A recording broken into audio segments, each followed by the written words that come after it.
May it please the court, my name is Emma Ann Miller, and I'm 15 years old. Today, I'm going to talk about my relationship with Nassar, and I'm going to talk to Nassar, and I'm going to give him some advice.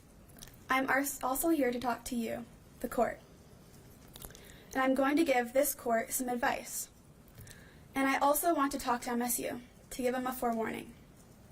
May I proceed? You may. Your Honor, it's always been just my mom and I. I needed a positive male role model in my life. Nassar filled that spot for me. He has known me since my mom gave birth to me and has watched me grow up. I trusted him like a family member. There has never been a time in my life when I didn't know Larry Nassar. But now, I wish I'd never met him. I saw him once or twice a month at my mom's appointments. Then later, when I was 10, I was a monthly patient treating for a back injury. He was a world-renowned doctor. I was honored to be a patient, but more importantly, a friend of his. He even had a nickname for me, Goofball. But this nickname will forever haunt me with the trauma he has caused me. He put my picture up on his wall with the Olympians. I thought I mattered to Larry. I thought I was special. You made us all feel like we were special, but not in the way we wanted to be special.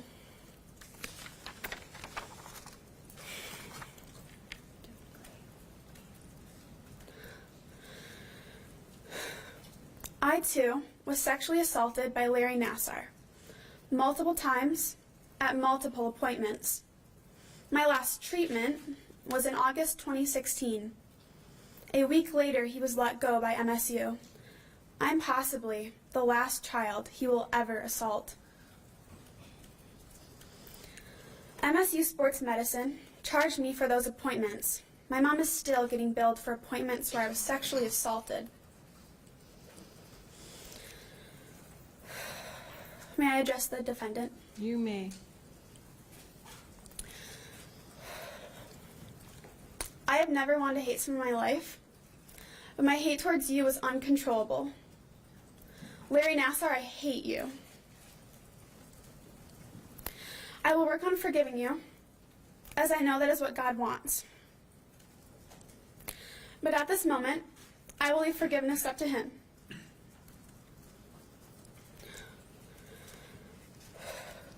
There is one thing you could do to help with the forgiveness. Instead of just sitting there acting weak and feeble, you could start writing down each and every time MSU, Twist Stars, and USAG could have stopped you. And instead of getting up at your sentencing, giving some hollow, insincere apology, you could outline all the times for me, for us, that MSU, Twist Stars, and USAG should have stopped you. You were too brazen, too cavalier, you flaunted it. Don't try and apologize or rationalize. Don't use cliches like a match in a forest fire. If you want to salvage yourself, you need to begin the reformation process. You need to do redeeming acts. You need to put others first. Do the right thing for us. Be honest. Try and help us. Tell us who knew what and when. Tell us how and when there were opportunities to stop you. Tell us about the telltale signs that others at MSU, Twist Stars, and USAG should have seen but didn't.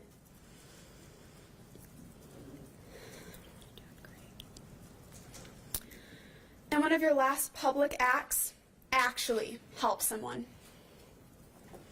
Of course, we are aware that some knew, but there are likely many, many more opportunities these institutions and individuals had to stop you, long before Rachel and the Indy Star article surfaced. You could talk about the time Coach Klages called you, to discuss the allegations that Larissa Boyce made about you sexually assaulting her back in 1997.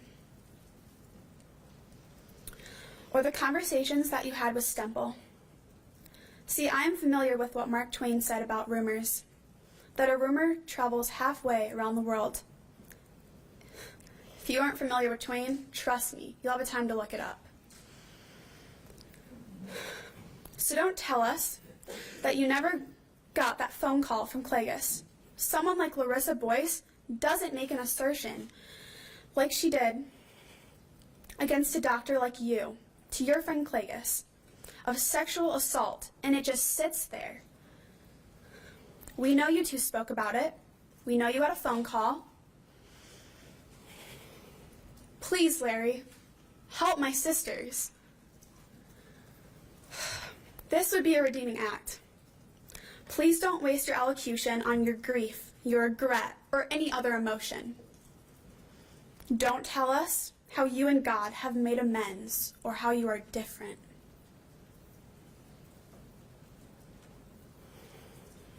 You need to confess the facts. You can help others. And if you do, if you help my sisters, it might help in my forgiveness and maybe others. It might not lower your sentence, but it might just start you down a road of reformation and redemption.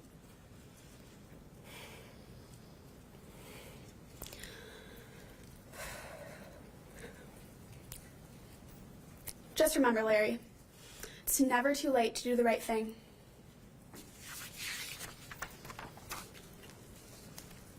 Now to the court. I am more than how he treated me. I am not letting him take any more time away from me. No more time at appointments. No more time being misled. And no more time being manipulated. Years of monthly appointments, including the supply room. Yeah, the supply room is long enough. Do you think that is long enough, Judge? I think it's long enough, it's over. And so here's some advice, Judge. Don't be afraid. A 40-year minimum sentence is not long enough, and it doesn't send the right message. See, Judge, I doubt the Attorney General, this court, or his defense attorneys knew what was coming, allowing all of us to speak. None of you could have anticipated the breadth or the depth of the statements, but he knew. It is the reason why he wrote the letter. He knew it was coming, and just like he should have been, he was afraid. And Judge, I've heard you say that he will rot in prison, that he will not see the light of day again. But this is not true. When his day of judgment comes before you, you are not sending him to a place to rot, and you are not stopping the light of day from coming to Nassar. No, Judge, you're going to save his life. He will go to federal prison. In fact, he will be treated fairly well in prison. I know, and Nassar knows, that federal prison is the best place for him. He will likely make friends. He will be able to manipulate and maybe earn some semblance of respect among the prison inmates that are his new counterparts. He will be fed, he will be clothed, and he will be provided actual medical treatment.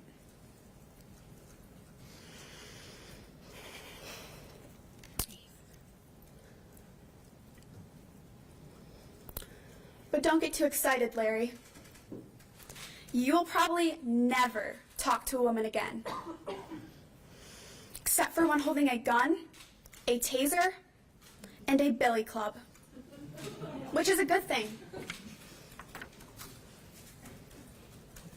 I'm smart enough, wise enough, and been advised enough that simply because he treated us in despicable and inhumane ways doesn't mean that that is how our system, treats the worst of the worst. But, Your Honor, just for a moment, Could you imagine what kind of life he would live if he wasn't in prison? He would have to face his accusers in the grocery store, at the gas station, and in the pews at Mass. Anywhere and everywhere.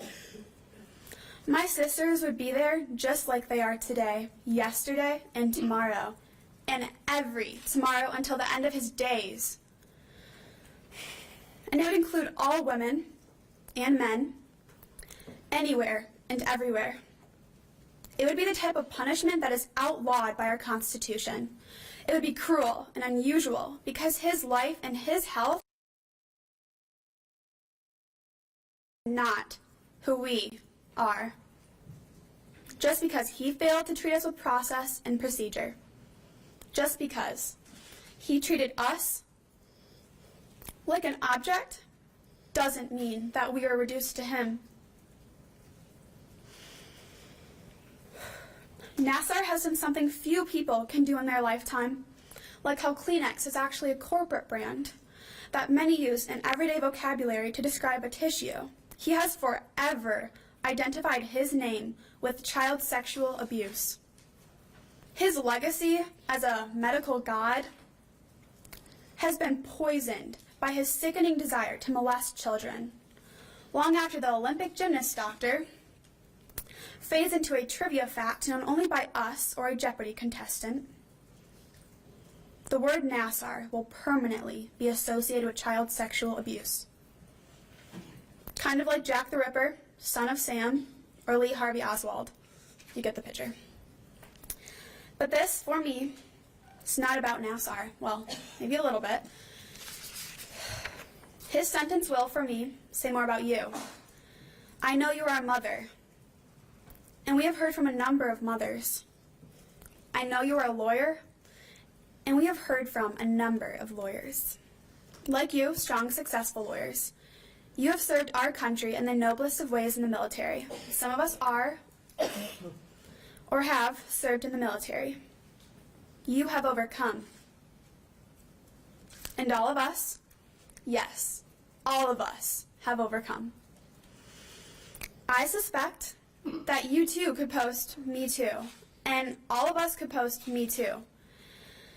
In regards to actually sentencing defendants, you have handed out life sentences with no opportunity for parole for defendants convicted of murder. And like those defendants, we know that Nassar knows. We know that Nassar has been the cause of some of my sisters' untimely deaths or attempted suicides. You have sentenced other defendants for longer sentences. Your sister, Judge Neff, sentenced him to 60 years for a heinous crime, but not as bad as what you have been exposed to for over a week. I don't think anyone believes that having a picture on your computer is even close to taking an underage patient into a supply room to be sexually assaulted.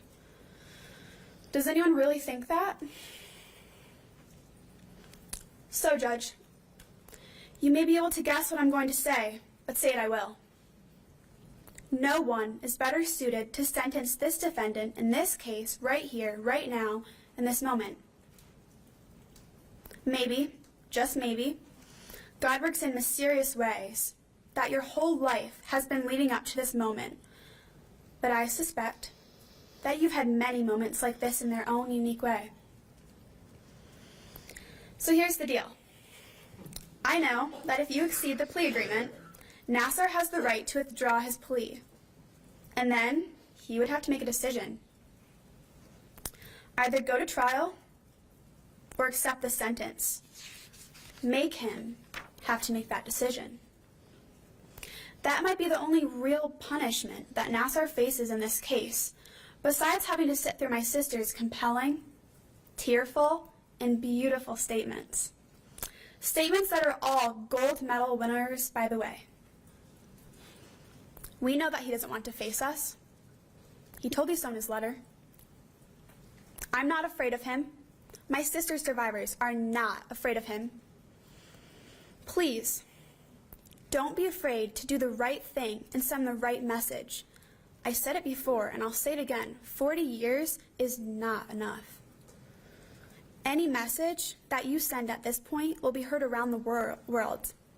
Send one that reflects the gravity and devastation that he has caused. A minimum sentence of 125 years. He should be grateful for such a sentence.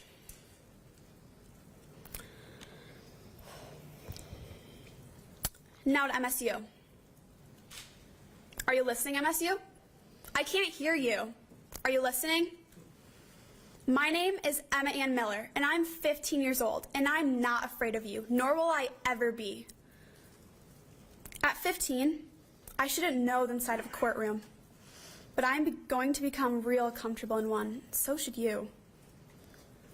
See, MSU, sometimes circumstances determine our fate, and sometimes we determine the circumstance.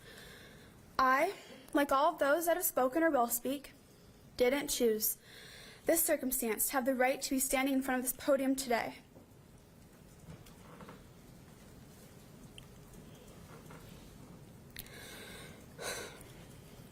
Nassar made that choice for us. Your 20-year child molesting employee. This is a burden at 15 I shouldn't have to bear.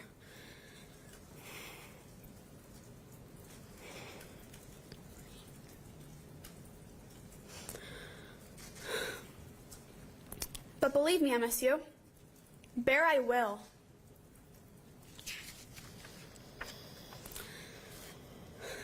As Nassar's story fades into a federal prison cell for the rest of his life, my story, our story, mine and yours, is going to be titled Miller versus MSU. I know you write books, Your Honor. What do you think of Chapter 1? Don't piss off 150 women that you've sexually assaulted for 20 years. But let me get back to the point. MSU, it's time for me to determine the circumstance. And that circumstance is going to be pointed right at you. Yeah, right at you, MSU. I don't have to be ashamed or anti-MSU. I can be a Spartan if I choose. I can yell, "Go green, go green." Let me say that again, Judge, because I don't think the crowd heard me. Go green! Go away!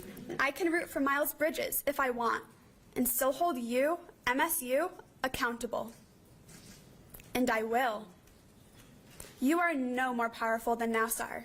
You don't hold any power over me either, and never will.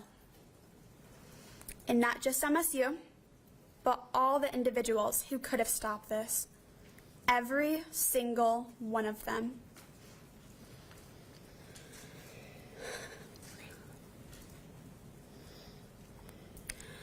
We know there were many that could have stopped this. We also know that you, MSU, know that denial is not just a river in Africa.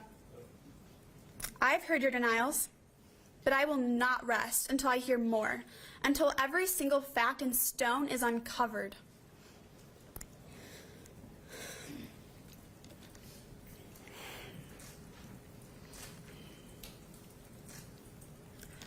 In painful, excruciating detail.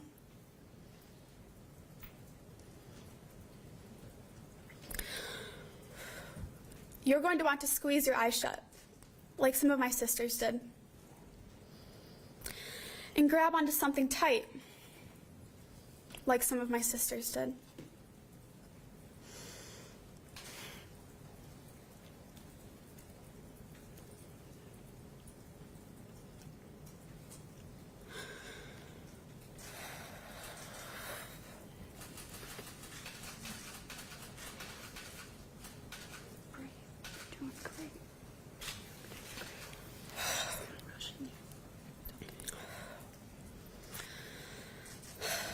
Like you are being bent over in a supply room with a 50-something-year-old creep sliding his ungloved hand into your most intimate,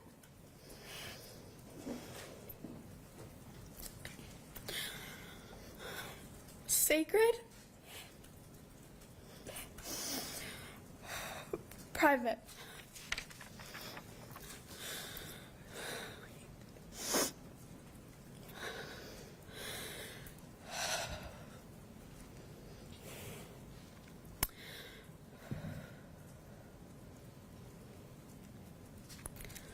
And the best part of my story, entitled Miller versus MSU, the most uplifting, inspirational part, I know I'm not alone, and I believe this is not over. See, Your Honor, we are just getting started. Thank you.